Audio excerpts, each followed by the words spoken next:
ডিম বেশ কিছুদিন ধরেই বাড়তি রয়েছে, বিশেষ করে যখন এই 5ই আগস্টের পর সরকার পরিবর্তন হয়েছে তার পরপরই আমরা দেখলাম যে এক দফা ডিমের দাম বাড়ছিল। সেই দাম বাড়তি থাকার পরে উপদেষ্টারা মিলে একটি দর ঠিক করে দেওয়া হয়েছে, বিশেষ করে বাণিজ্য উপদেষ্টা এবং বাণিজ্য মন্ত্রণালয় এবং একই সাথে যারা ভোক্তা অধিকার রয়েছে তারা একটি বৈঠক করে 11 টাকা দর ঠিক করে দেওয়া হয়েছিল ডিমের। কিন্তু সেই দর বাস্তবায়ন হচ্ছে না বাজারে। মূলত সংকট দেখানো হচ্ছে যে বাজারে ডিমের সংকট রয়েছে, যার কারণে এই দর কিন্তু আসলে বাড়ছে এবং ঢাকার বাজারে ডিম অনেক ক্ষেত্রে পাঠানোই হচ্ছে না, এই ধরনের অভিযোগও কিন্তু আমরা পাচ্ছিলাম। ঢাকার বাজারে ডিম না পাঠানোর কারণ বলা হচ্ছে যে আসলে গ্রামেই যে সকল জায়গায় ফার্ম রয়েছে সেখানেই আসলে অনেক চাহিদা রয়েছে এবং দামও ভালো পাওয়া যাচ্ছে। আজকে এইখানে আমরা পাইকারি বাজারে রয়েছি, কাপ্তান বাজারে, এখানে আজকে বিক্রি হচ্ছে 13 টাকা 20 পয়সা করে প্রতিটি ডিম।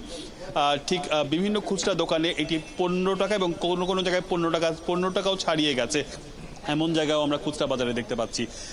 এই যে 15 টাকা ছাড়িয়ে গেছে সেটি কিন্তু আসলে যদি ডজনের হিসাব করি প্রায় 180 টাকা বা তার উপরে কিন্তু ডজন বিক্রি হচ্ছে।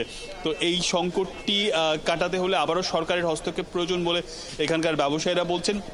এবং একই সাথে আপনাকে জানিয়ে রাখি, আমরা এমনও অভিযোগ পেয়েছি যে কর্পোরেট প্রতিষ্ঠান 11 টাকা কাগজে কলমে দর করলেও সেটি কিন্তু আসলে তারা বাড়তি যে দামটা নিচ্ছে সেটি কিন্তু তারা কাগজে কলমে লিখতে নারাজ হচ্ছে। একজন ব্যবসায়ী আছেন, একটু কথা বলি। কি অবস্থা এখন যে বাজারটা দেখছেন, মানে এটা আসলে কন্ট্রোলে আসার সুযোগ আছে কিনা, নিয়ন্ত্রণ আছে? যত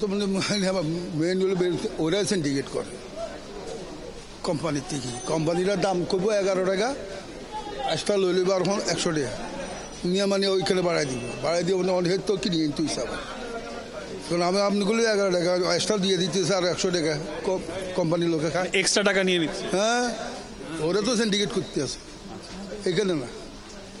এখন আমি কিনছি 11 টাকা, আপনি তো আর একটা বেশি দিয়ে কিনলাম 12 টাকা, আমার আর 50 পয়সা খরচ, 12.5 টাকা এই হিসাব। এইখানে করে কেউ কিন্তু বলতে পারছিলেন শাওন, আসলে এই ধরনের অভিযোগ রয়েছে। মূলত কোম্পানি কাগজে কলমে না লিখলেও সেটি আসলে তারা বাড়তি রাখছেন। খবর রাখতে থাকুন সেজান, নিশ্চয়ই আরো তথ্যের জন্য প্রয়োজনে ফিরবো পরবর্তী সংবাদ সংযোগে আপনার কাছে। আমাদের সাথে যুক্ত হয়েছিলেন ডিমের দাম নিয়ে সহকর্মী রিয়াদ সেজান।